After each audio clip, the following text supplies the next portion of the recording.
If you're new here, hit subscribe and click the bell notification bell so you never miss an update on Lilly and Jack Sullivan. Every second counts as we follow new leads, sift through every bit of evidence, and stand with their family in this desperate search. It has now been nearly 3 months since 6-year-old Lilly and her 4-year-old brother Jack Sullivan disappeared from their family home on Gairloch Road in Lansdowne Station, Nova Scotia. Their story began on the morning of May 2, 2025, when Janie Mackenzie, Lilly and Jack's step-grandmother, heard her dog barking and the children's laughter drifting through the yard. Within 20 minutes, deathly silence replaced the joy of their voices.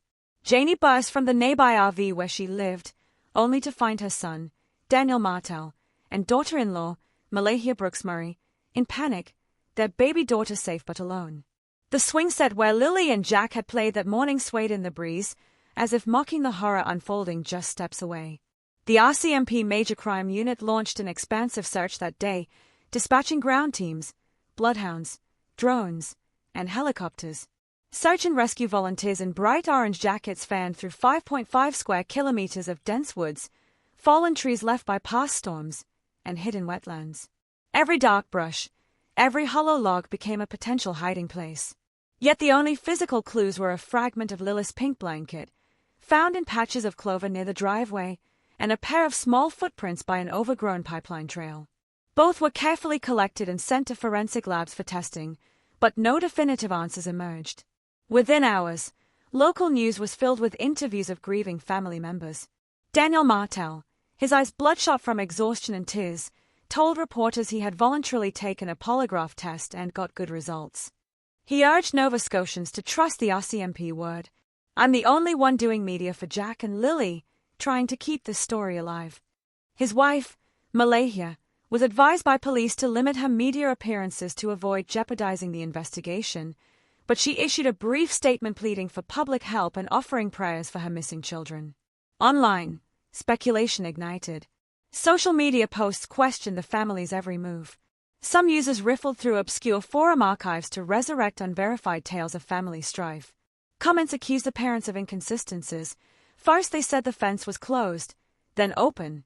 One day the blanket was in the bin, the next on a railing or tangled in a tree. Rumors spread that Janie had been digging holes on the property in the days before the disappearance.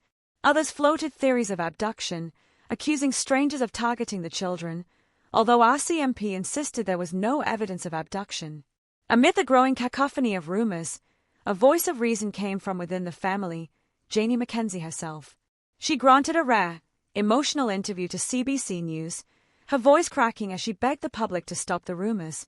"My heart tells me we had nothing to do with this," she said. "I love those babies. I'd never hurt them. All I want is to hear their laughter again." Video clips of her trembling hands and tear-streaked face went viral, humanizing the family's agony and reminding viewers behind the screens that grief is not a spectacle.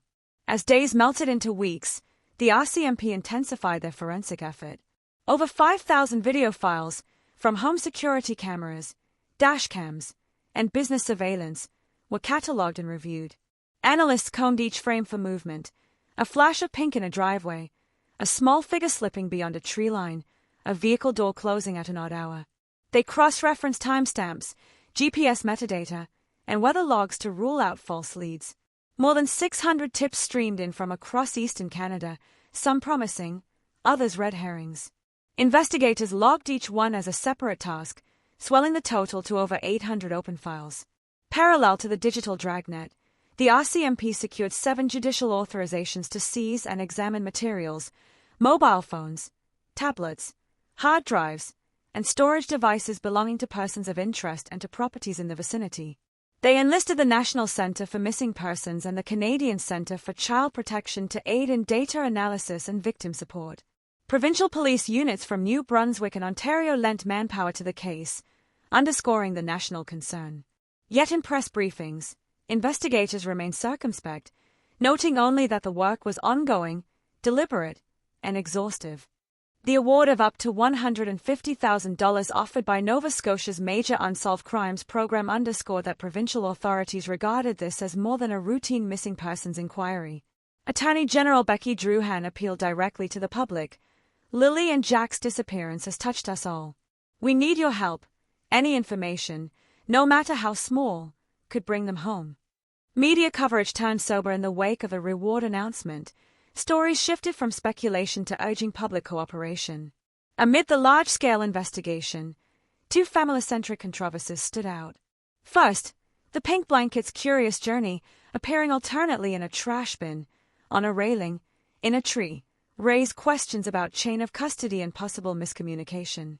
While the RCMP kept tight control over the evidence, the public's imagination raised. Who moved it? Why did reports change? Could the blanket hold undiscovered clues? Forensic scientists combed its fibers for DNA, blood, or soil traces that could establish a timeline, but until published, results remain confidential. Second, biological grandmother Belinda Gray spoke out publicly about concerns involving child protection services and bruising she says Jack bore during earlier visits. Citing a desire to protect her grandchildren, she told reporters she believed CPS had been involved before the disappearance. It was a claim not echoed by police but significant enough to prompt RCMP to confirm they had reviewed any prior CPS records as part of their standard background checks. Whether those bruises resulted from rough housing, accidents, or something more sinister remained unknown. Meanwhile, residents of Lansdowne Station, farmers, retirees, young families, continued to hold candlelight vigils under starry skies. Flyers with Lilly and Jack's smiling faces dotted bulletin boards in corner stores, libraries, and community centers. Church groups organized prayer circles. Local high school students volunteered on weekends to ring doorbells and hand out updated notices. The simple act of knocking on a stranger's door and leaving a missing child flyer felt like hope itself, a reminder that two children mattered enough to an entire region to keep searching. In the heart of these community efforts stood Daniel and Malahia, fragile yet determined. Away from the cameras, they took long walks together in the forest's edge, hoping that retracing steps might jog a memory. They kept a small collection of Lily's favorite dolls on the porch, changing their outfits in early spring sunlight. They sent birthday cards to Jack and Lily, addressed with missing, return if found in their fine handwriting. And each night, they lit a single lantern by the driveway, its flicker a silent prayer, "Come home to us." Investigative experts consulted by national outlets observed that certain techniques, drone-mounted thermal imaging, K9 scent games rotated with time delays, advanced video analytics, signal that RCMP suspected this was not a simple case of lost children. Something about the tight ground search area, the lack of immediate sighting, and the absence of surrounding footprints suggested that if Lily and Jack were in the woods, they'd have been found within hours. That paradox raised the specter of possible outside involvement, abduction, an unwitting trip to a neighbor's property, or a vehicle stopping on a seldom used back road. Yet, despite that possibility, no eyewitnesses came forward describing a suspicious car or stranger in the area. Press conferences in mid-June saw RCMP Staff Sergeant Rob McCammon reiterate that all theories remained on the table. They were exploring every scenario: accidental wandering, abduction, potential foul play, even a tragic accident obscured by vegetation and water. But for each update, the RCMP emphasized that we're following up on every lead and we have not closed any doors. The Sullivan family, bearing the weight of unimaginable loss, chose to keep speaking out. They refused to let silence warp into suspicion. At a local fundraiser held in July, sold-out crowds filled a community hall to raise funds for additional search equipment. Daniel took the stage to a standing ovation, his voice steady but his eyes betraying years of sorrow. "I love you kids," he said, mouthing the names Jack and Lily, voice thick. "Come home." In backrooms, RCMP analysts worked through the night, parsing new tips, an old gas station attendant's recall of two small figures purchasing bottled water, a motorist dashcam showing a child-sized shadow walking alongside a dark SUV. Detectives compared shoe treads from the pipeline print to catalogs of children's boots sold regionally. Lab technicians ran advanced DNA phenotyping on blanket fibers to check for third-party profiles. Nothing definitive emerged. Yet each negative result served to narrow the field, to refine search priorities, to bring focus. If the blanket carried no extra profiles, it meant no outsider touched it. If no new footage showed them on nearby roads, it meant the siblings likely never left on foot. Every dead end paradoxically illuminated the map, guiding search efforts deeper into untested corners. An abandoned logging spur, a drainage culvert under the county road, a neighbor's disused barn. As wildfire smoke from Western Canada drifted east in late July, tinting the skies orange, the search teams adapted. Wildfire-trained personnel joined to teach techniques for navigating low-visibility forest floors. They shared how to spot displaced moss patterns, listen for faint children's calls carried by the wind, and use scent isolators for canines. Local conservation agencies offered GIS overlays of terrain changes since the last major storm, helping teams avoid old logs that might conceal evidence. The community, too, evolved. A grassroots network formed, a private social media group where neighbors shared first aid maps, weather logs, and home scouting photos. Amateur drone pilots posted aerial grids and open-source maps. Retired teachers organized weekend strategy sessions in community halls, combining coffee with ground truthing tasks, marking flagged areas, setting volunteer schedules, liaising with RCMP liaisons. All the while, Daniel and Malahia continued to rebuild daily routines disrupted by panic. Malahia began painting watercolors of the children's favorite toys, Jack's wooden dinosaur and Lily's stuffed unicorn, hoping the creative process would soothe her frayed nerves. Daniel volunteered at the local food bank to keep busy and avoid endless replaying of the morning Lily and Jack vanished. Janie, unable to stay away from the property, slept in a tent behind the RV some nights, vigil lanterns floating like campfire embers around her. After their case joined the major unsolved crimes program, the reward pool grew.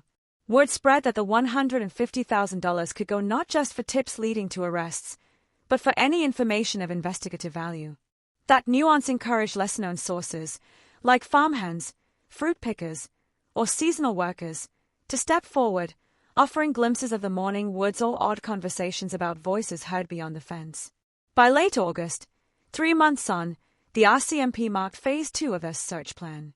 They revisited satellite data to identify nighttime heat signatures, rechecked phone tower pings for anomalies around 9 a.m., and enlisted remote sensing specialists to scan for hidden air pockets under moss-covered ground. Search and rescue paramedics ran refresher courses on treating hypothermia in unaccustomed children, just in case they were alive and lost in harsher conditions than first assumed. Through every step, the family clung to slender threads of hope. Lily's favorite pink hair bow was still nestled in Janie's dresser drawer, untouched. Jack's well-worn dinosaur boots sat by the doorstep. At night, Malahia whispered into pillows, dreaming of hearing their soft footsteps on the porch again. All the official resources, all the community solidarity, all the family's prayers, they share a single goal: to end the silence. To replace unanswered questions with clear, joyful answers.